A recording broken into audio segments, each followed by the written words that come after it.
ubutunzi bwa mbere mu gihugu ntabwo ari amafaranga, ntabwo ari ubutare. Ubutunzi bwa mbere ni ukugira abantu baciye ubwenge, abantu bafise ubukerebutsi, abantu bafise ubumenyi. Twarabonye yuko rero twashize ukwanyu tukabigishiriza hamwe, ntibikorwa ngaha mu Burundi gusa, no mu bindi bihugu biteye imbere. Abana baciye ubwenge gusumba abandi bigishirizwa ukwabo, kuko ni bahindukira bakaba akamaro ku gihugu, bagateza imbere igihugu. Mu bindi bihugu arabo usanga abanyeshuri bagiye kwiga, nabo twagiye turaronka ni wacu baheje amashuri yisumbuye, usanga ibindi bihugu bica bibiba, tubarungitse kwiga hanze bagaca babiba, bagaca batwara. Kuyo twasanze nk'abanyeshuri b'incabwenge Uburundi bwigishije ibice hafi 80% bagiye kwiga hanze ntibagarutse, kuko barazi yuko ubutunzi bwa mbere ari ubumenyi, ari abantu baciye ubwenge.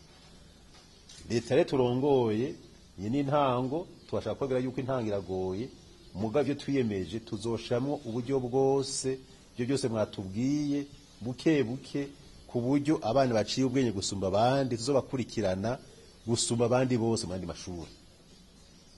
Ibyo mwadusabye rero twabyumvise, bimwe n'umwaka uza tuzobishikako, no muri none ubwo tubishitseko, kuko ari dusanga bimwe bitagoye, ibindi navyo ni kwihangana. Muga ndazi neza yuko mu kigo tarenze imyaka 2 ibyo bibazo byose mwatubwirizo byatorewe umuti.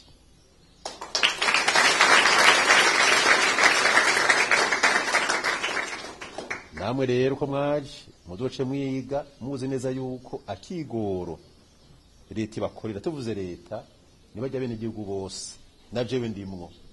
Ajya amafaranga ntanga ku mushahara y'uwanje bikori, ajya amafaranga umwene igihugu ashoye ibijumo cyangwa ashoye igitoki atanga kwikori, cyangwa ujya musirikare kari acungire umutekano, ujya mu polisi, umwarimu akarigisha, bose baratanga ikori, kugira ngo namwe mwumve neza yuko tuzogira kigoro mu bincabwenge, ubwo muzi neza ko ari ideni namwe muzosubiza igihugu cyanyu, sibyo?